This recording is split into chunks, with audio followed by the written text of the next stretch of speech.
بسم اللہ الرحمن الرحیم۔ غلطیاں بھی ہوں گی اور غلط بھی سمجھا جائے گا۔ یہ زندگی ہے، یہاں تعریفیں بھی ہوں گی اور ذلیل بھی کیا جائے گا۔ ان چیزوں کے بارے میں غم زدہ ہونا چھوڑ دیں جن کو آپ بدل نہیں سکتے۔ اللہ کے کاموں اور فیصلوں میں حکمت کو تلاش کرنے کی کوشش کریں اور اللہ پر بھروسہ کریں اور اپنے سارے معاملات اللہ کے سپرد کر دیں اور اللہ سے اپنا غم کہہ دیں، اللہ سے اپنی باتیں کریں۔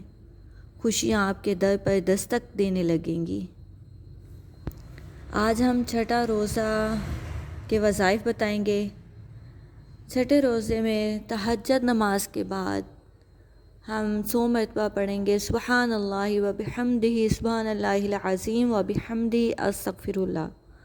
پھر ہم بعد نماز فجر سورۃ آل عمران کی آیت نمبر 21 مرتبہ پڑھیں گے کہ اللہ پاک ہمیں عزت سے نوازے۔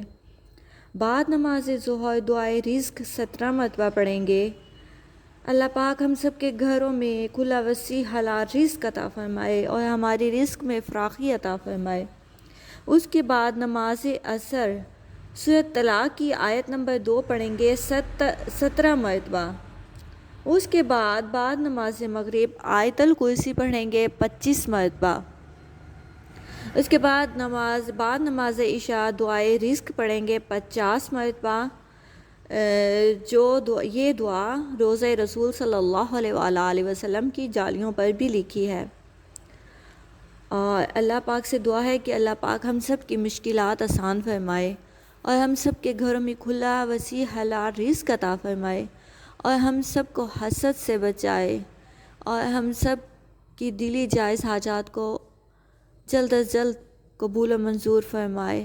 آمین ثم آمین۔ جزاک اللہ۔